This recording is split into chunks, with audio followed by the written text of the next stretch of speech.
thirsty, you gave me drink. A stranger, you took me in. Naked, you gave me clothing. In prison, you visited me. Sick, you took care of me. But Lord, when were you ever hungry and we fed you?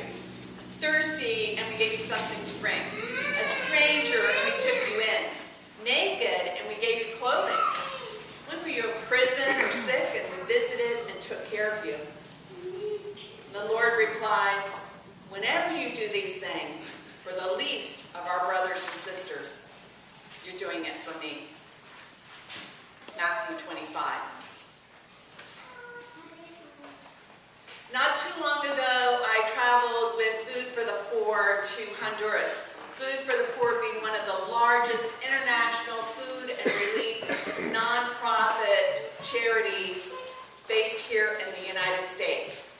Christ-centered, Christ-focused, we traveled with Food for the Poor to see what they're already doing in Honduras, one of the many third world countries where it works, and to see also the successes as well as where the need is. The need is certainly great. The need is now, and Jesus needs our help. On the last full day of our week together in Honduras, we climbed aboard our beat-up old rickety school bus, one of those short ones, and this one definitely had seen many better days. And off we bumped outside of the city. Third world countries their roads aren't that great to begin with, but the further and further you get away from the city, the worse they get. So it really got rough as we traveled out from the city. We eventually got to this area where we started bumping up the side of a very large mountain. And as we traveled up the mountain, I looked out the windows of the bus. And every window I looked out, all I could see was garbage. Garbage with a smoky haze over it. Because that day we were going to visit the Choloma garbage dump of Honduras. So we traveled up and finally got to that leveling off area at the very top of the mountain where the garbage trucks pulled in. Our bus pulled in, stopped, and the doors of the bus opened. And the first thing that happened was this huge wave of heat flowed over us. Now, I live in South Florida, Palm Beach Gardens. I know about heat. I know you know about heat too, but this was intense heat. No shade or anything, just sun bearing down. And then we stepped off the bus, and as I stepped off the bus and took a breath of air, as the air traveled up my nostrils began to burn, and as it traveled down my throat to my lungs, I felt like everything was going to burst into flames. Because you see that smoky haze covering all the garbage was the result of ongoing burning fires throughout the garbage dump. The result of things combusting together that aren't meant to combust together, including chemical products, releasing into the air gaseous, potentially dangerous fumes. Well, as we're adjusting to our environment a little bit, I look out, and from here to just a little beyond where the back windows of the church are, I could see a group of looked like about 30 men standing. And our guide explained to us that these are people that live at the dump. And they, along with about 150 to 200 some people that live in neighboring areas, all would come together when the garbage trucks pulled in.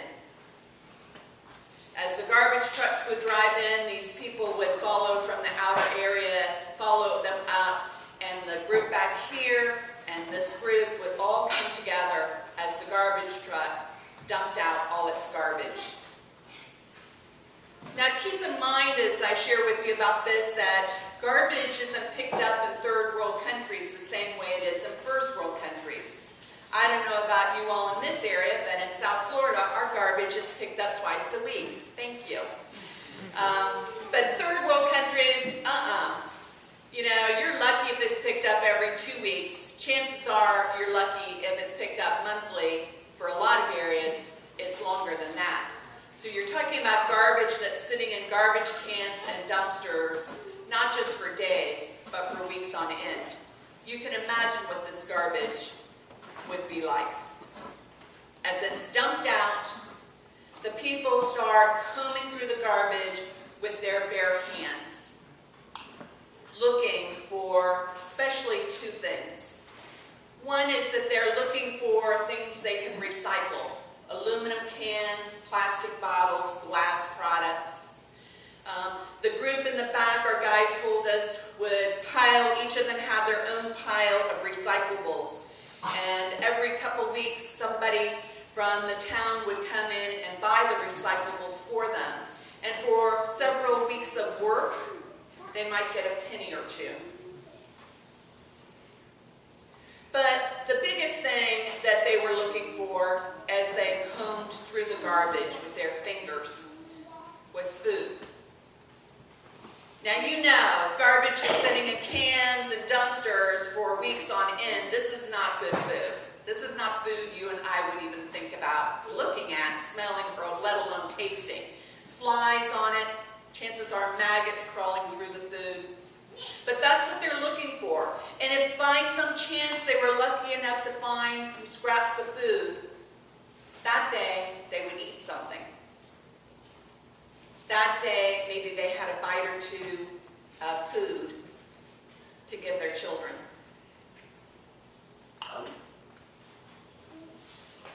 Now, as the guide is telling us about the plight of these folks, and the plight was that they were, on top of all that these people were living through, they were going to be closing down this garbage dump. And all these people would be really beyond unbelievable, as if it wasn't an unbelievable enough situation as it was. Out of the crowd steps a woman, and I hadn't realized there were women and children that were standing behind the men. And this woman comes up and she stands next to the guide. And it's not long before 3 children come out of the crowd and come stand next to the woman, the youngest about 2.5, 3 years old, as well as a man comes up as well. And it all seems to be so organized, like it's part of the plan of what is going to be told, they're going to do whatever. But no, the guide has no idea who these people are. And so he turns to the woman and in her language asks her who she is and why did she come up and stand with them.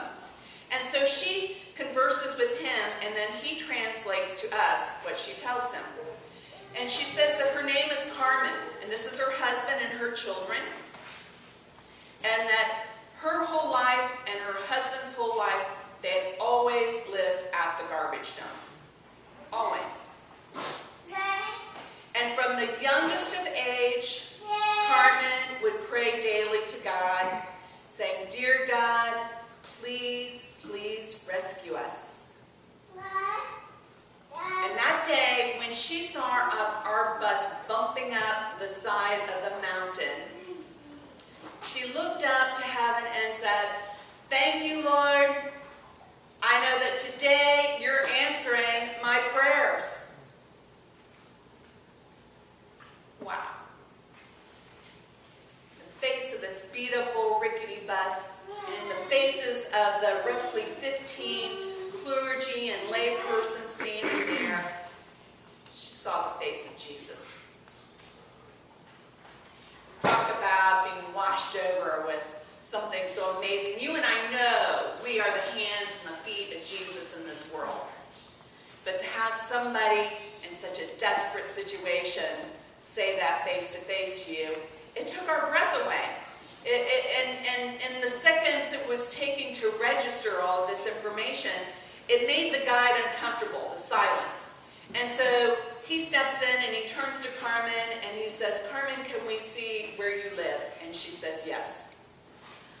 So off we go. Some of us, only 5 of us, including the guide, decide to go with her. Why? Because there's no nice, neat little pathways through the garbage. We were going to be stomping on top of, around, up and over garbage. So off we went, the 5 of us. And as we walked, I have to say, there were a couple times my foot and my leg sunk down into garbage. And I thought about what might go through my shoe into my foot. And every once in a while I thought, geez, I wonder if I'm going to hear something squeak and maybe bite me. But no, we had no problems like that. So we walked around, up and over, and finally got to this area where there were these 3 large sticks in the ground, uneven sticks. And tied between these 3 sticks was a ripped up blue tarp. And as I walked around to the front of this, on top of the garbage were broken wooden pallets. And Carmen pointed to this and said, "Mi casa," my house. This is where she and her family live. This is where she gave birth to her 3 children. And oh, by the way, she was 8 months pregnant. She would be giving birth to her 4th child here amongst the garbage. Well, at the end of our day at the Choloma garbage dump, we stood in a big circle and prayed for everybody that wanted to be prayed for. And at the end of the prayer, I said to the guy, "Will you ask Carmen if she would like for me to bless her children?" And she said yes. And so out of this big circle steps these 3 children, children of the 3rd world. And in my first world eyes, what I see as they step towards me are dirty children. That kind of dirt that doesn't just brush off, but that's smudged in dirt. Faces, arms, legs, feet. And then the next thing my first world eyes see are their clothes. Of course they don't match, and one child has on clothes that are too big, another child has on clothes that are too small, and the youngest, that 2.5, 3-year-old, all he has on is one of those cloth pull-up diapers. That's it. Nothing else to protect him from the sun beating down on him.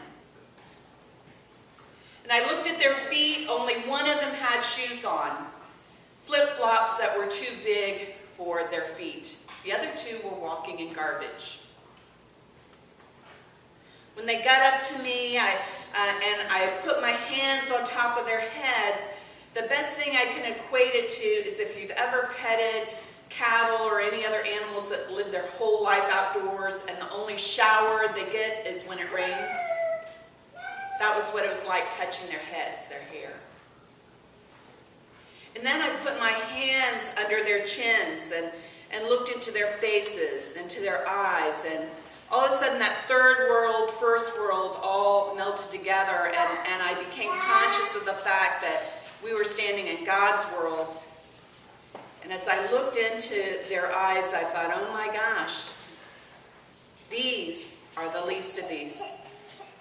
These are the least of these that Jesus is compelling us to reach out to and help. Well, Food for the Poor is about Christians in particular all across this country working together, partnering together to save lives, to transform communities, and to restore hope where there seems to be no possibility of hope. The small group that we committed to helping Carmen, and we shared with other people this opportunity to save this family. And Food for the Poor got the word out to help Carmen and the family. Within 2.5 weeks, Food for the Poor had built Carmen and her family a new home. Concrete block home with a tin roof, clean water, beds and bedrooms, and a flushable toilet. Something they didn't know anything about and had to be taught about. They were given food to eat. The home was built in a community where Food for the Poor has built other homes, so they had neighbors that could support them, as well as Food for the Poor staff that were looking after them. They all received medical care. Every one of them had some kind of a skin condition from living at the dump. And everyone except for the youngest child had some kind of respiratory problem or respiratory illness from breathing in those fumes. Carmen and the new baby received pre- and postnatal care, and the baby was born healthy, and Carmen did well as well, and the baby was all happy and wonderful. They all received clothing, and the children received school uniforms, and they were put into school. The first time anyone in Carmen or her husband's life ever attended school. Can you imagine? Carmen's husband was put into an apprenticeship program where he is learning a trade, a skill, so that eventually he'll be able to take care of his family on his own. That's what Food for the Poor is about. Yes, we're about handouts. We've got to do that. When someone is dying of starvation, when there's the cases of extreme malnutrition, we have to feed these folks. That's our commitment. Just one of our feeding stations in Port-au-Prince, Haiti, we feed over 15,000 meals to folks each and every day. It's about getting them clean water. You know the rule, if you've been to a third world country or not, you still know the rule, don't drink the water. It's full of parasites. You're going to get sick, vomiting, diarrhea. We think, oh, they're used to the water. No, they're not. If you look at the pictures of hungry children and you see their big bellies, that's because parasites are working. It's not because they have a full stomach. It's because of what the parasites are doing in their bodies. They need clean water. They need safe housing where they can sleep safely. But then, once we've done those things, gotten them up, lifted up, then we're about the action of what we did for Carmen and her family, of giving the husband the opportunity to learn a trade so he can take care of his family for himself. We're about small business, enterprises, where we can get those people being able to take care of themselves. Not only being able to take care of themselves, but restoring their dignity and being able to take care of themselves. Food for the Poor in its 35th year is about Christians, Roman Catholics, Episcopalians, Lutherans, Methodists, everybody all over this country partnering together to dramatically change these folks' lives in these global neighbors of ours in the third world country. You can look at the brochure that you've got in your bulletin. It has a little diagram that shows you the 17 Latin American and Caribbean countries where we primarily work. These are our global neighbors, from Haiti, the poorest of the poorest countries in the Western Hemisphere, to Honduras, Mexico. We're working on getting into Cuba. I say primarily because if there's a need somewhere else, Food for the Poor will assess if they're needed in that country, and if they are, Food for the Poor will help other places. But this is primarily where we work and where we help those in desperate need. You can't do much better than Food for the Poor. You look at any of the websites that have been monitoring nonprofits in this country for a multitude of years, like Forbes, Better Business Bureau, Charity Watch. Food for the Poor is always ranked at the top. For every dollar that's given to Food for the Poor, over 95% actually goes to food and aid. Our overhead cost is less than 5%. Now that's bang for your buck. Really can truly make a difference. Whether your gift is small, medium, or large, you can make a difference through Food for the Poor. I already know this church is a giving and gracious church. Outreach is definitely one of your focuses, and God bless you for that. I travel all over the country speaking on behalf of Food for the Poor, and it really is a blessing to come to a church like St. Michael's and see a really involved and committed church. Thank you for that. And Jesus is saying, you know what? This is like those seeds that get sown and that we read about in Michael. You know, you are the ones that have been planted in good soil. You're growing. You're doing great. And he said, yeah, now it's time to bear even more fruit. Because that's the point of that story of the seeds get planted in the good soil, is that they bear fruit and they multiply in different ways. They increase what they're able to do. That's what you and I that are already blessed are called to do, that Jesus is calling us out to do. You'll see there's a lot of different ways you can partner with Food for the Poor. You'll see a whole sheet of different ideas. And there's a lot of different ways you can donate donate to Food for the Poor, partner with us. One is that you can now text on your phone to make a donation. You'll see next to the little girl with the goat, there's the information where you text kindness to 51555, so you can even do it on your phone. But you can also do it right today by use of this envelope that's part of the brochure.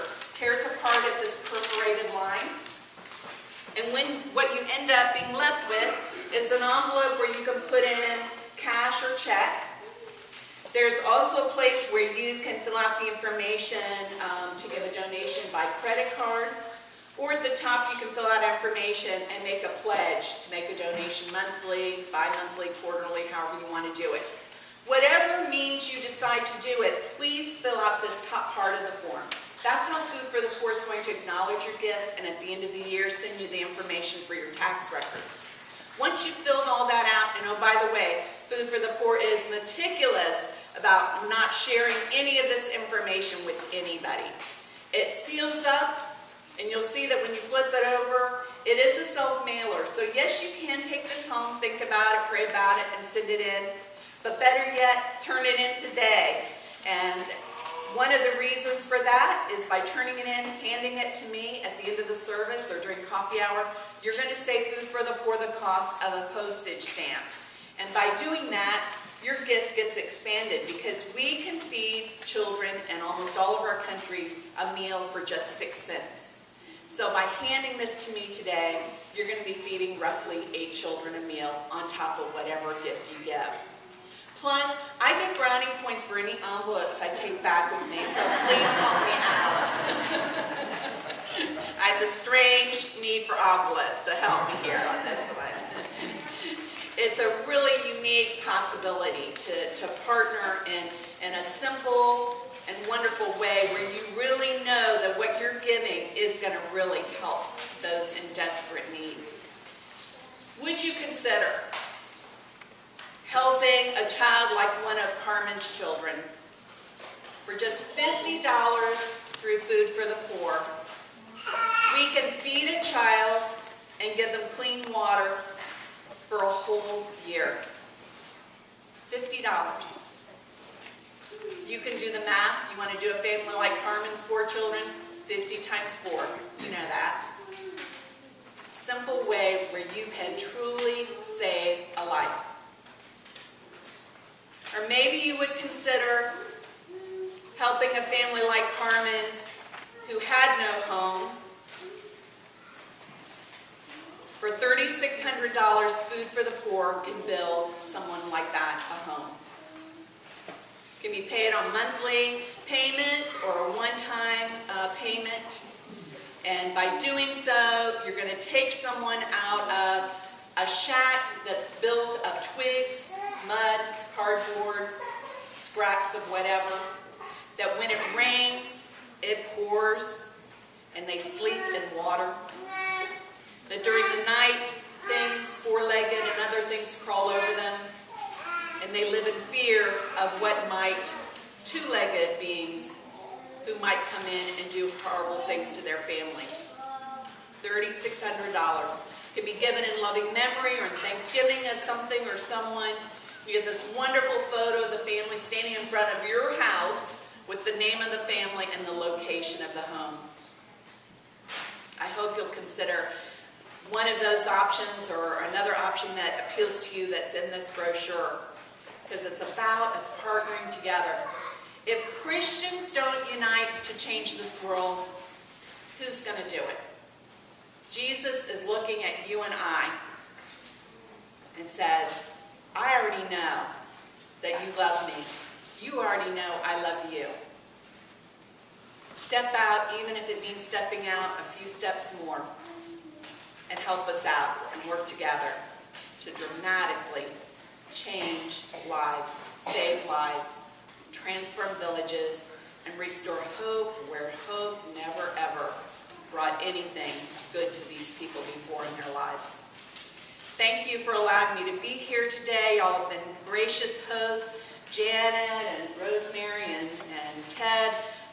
Lovely. I've had a lovely time with them, and it's a blessing to be with all of you. Thank you for having me. I'll be happy to answer questions and at coffee hour, and I hope and pray that you'll partner